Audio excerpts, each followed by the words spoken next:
Hello, I'm Graham Fitch and I'm bringing you this video demonstration on pedalling from Steinway Hall in London. I'm going to be talking now about legato pedalling, and this complements my article in issue 83 of Pianist magazine.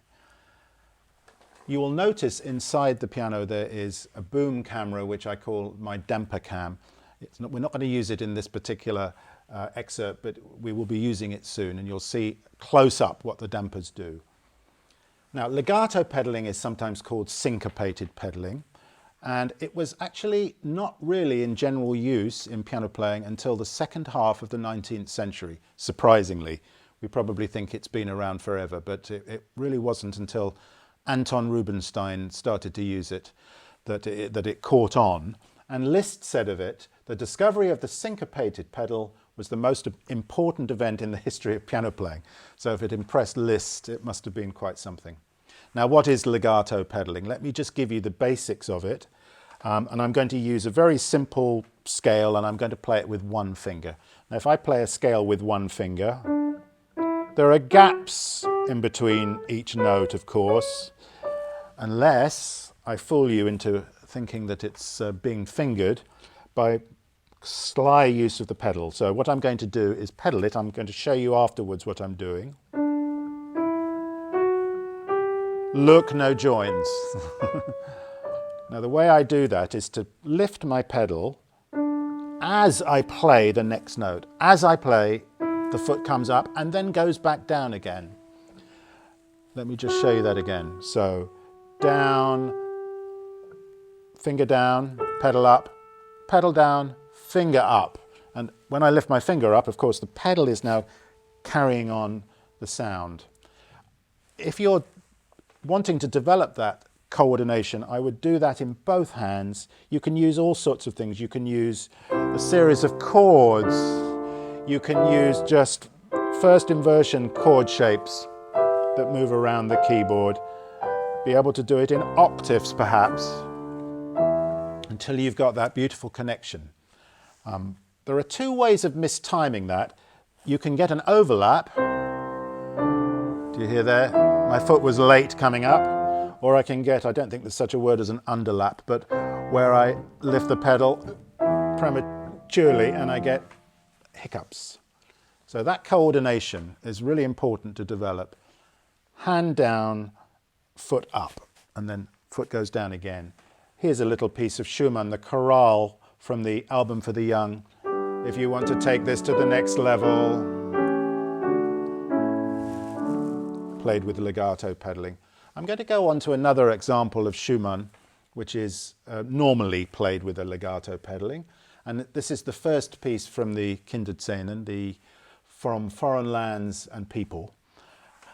Each new harmony you will find on the beginning of each beat of the bar. So let me just play a bit first. Now what the pedal does there, it joins and blends all those sounds together.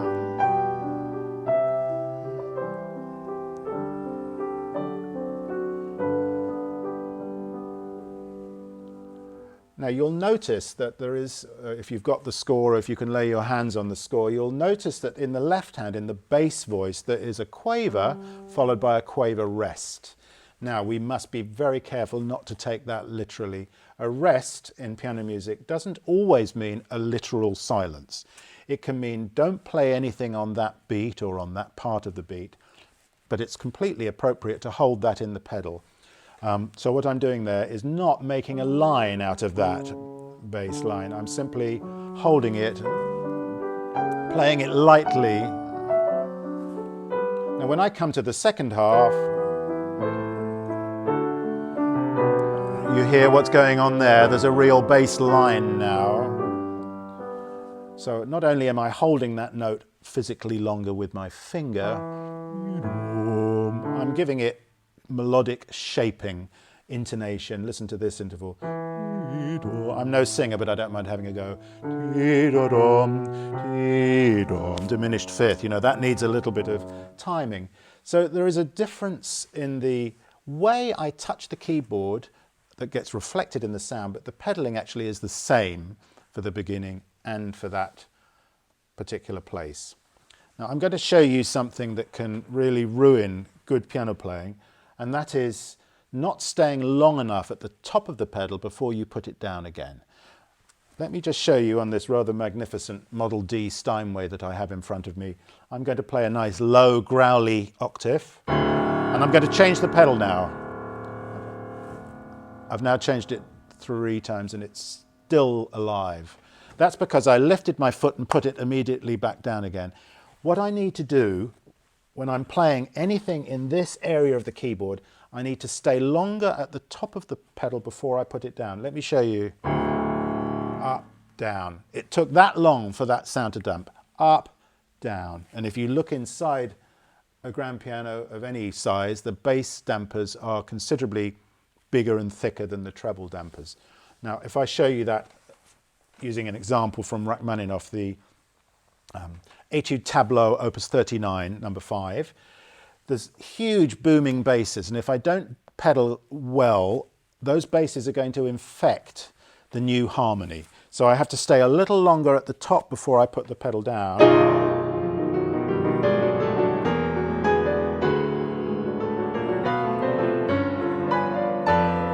Do you hear there what I'm doing? My foot comes up, stays up for a moment, and then goes back down again. That's a very common mistake among pianists, not pedaling sensitively enough. We all know about legatissimo touch, I'm sure. That's where I lift the previous note only after I've played the next note. And if I want to make a beautiful cantabile melodic line, I'll most likely want to overlap my touch a little bit in my fingers. Now we can do that with our pedal as well.